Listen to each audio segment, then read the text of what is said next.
these calls right now at 877-337-6666. Let's go to Michael in Manhattan, who joins us on the fan. What's going on, Michael? Hi, guys. Big fan of the show, and I'm a first-time caller to any radio show. Oh, wow, look at that. All right, welcome. But Boomer, I've been listening to you since the show started. I think you're great. Thank you very much. Gio, you're good too. Oh, well, thanks, Mike. I appreciate it. But, I like the idea about letting the animals out, but as of yesterday in New York City, I'm walking around downtown New York City, isolating myself, and I'm walking by the playgrounds around Union Square, and they're still open, and there's still parents with their kids playing in those playgrounds. And that's been going on for the last couple of weeks. It was less crowded yesterday, but there's still kids and parents going to these playgrounds. And I've been trying to get the message across any way I can to city officials or state officials, but that might not be the smartest thing to do right now. Yeah, I don't know really how we stop that, and it's got to be almost, I think you got to close padlock the playground. Well, you try to do that, but I don't want the police out there shutting down playgrounds and policing parks. They got other jobs to do. We have our EMS drivers that have other jobs to do. I don't know. Put a padlock on it and just let it be until this crisis is over. And listen, closing down schools is the right thing to do for right now, but it's those playgrounds are not clean, and there's people that go in them, and it's just not practicing social distancing in my mind. But I understand the problem of entertaining small children, but this is a tough situation right now. Yeah, and this is the problem. When we're all asked to do our part, there's still going to be people who don't. And thanks for the call, Michael, and hopefully we'll hear from you again. But at some point, and this is why you see all these videos, you see all these press conferences, where for this to work, people have to practice this. People have to do their own part.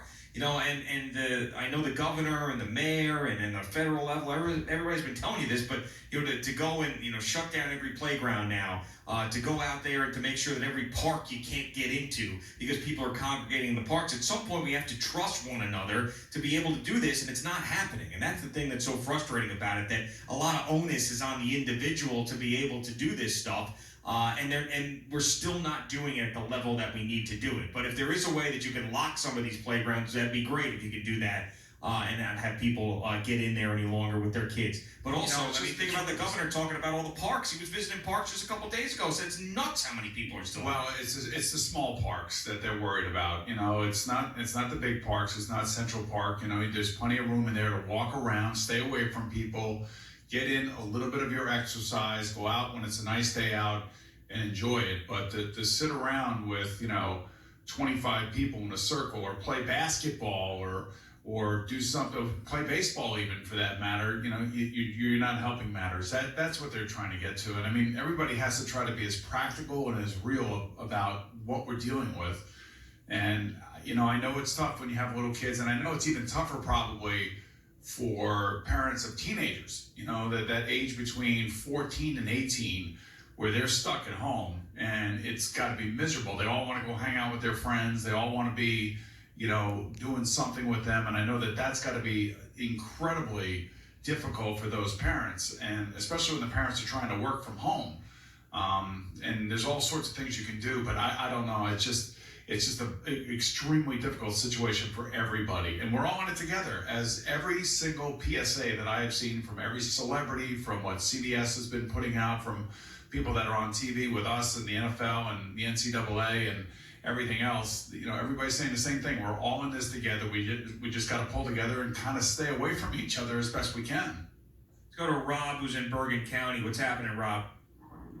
Hey, I just wanted to let you guys know that all the parks up by me, all the climbing things, all the ladders, all the slides, all the swings, they all have construction netting, all that orange construction netting around them.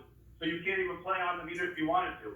Well, that's good. That's a good thing. That's a smart thing by local government, and that's exactly what should be done.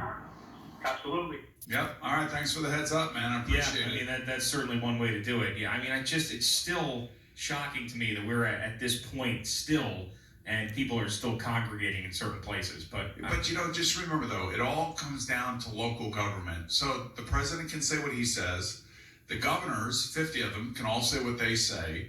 The mayors, there's probably 1,000 of them, can say what they say. The county executives can say what they say. But until somebody at the local level steps in and does exactly what they did in Bergen County, it's going to continue to go on like this. So, most government is local, and that's where the most impact happens.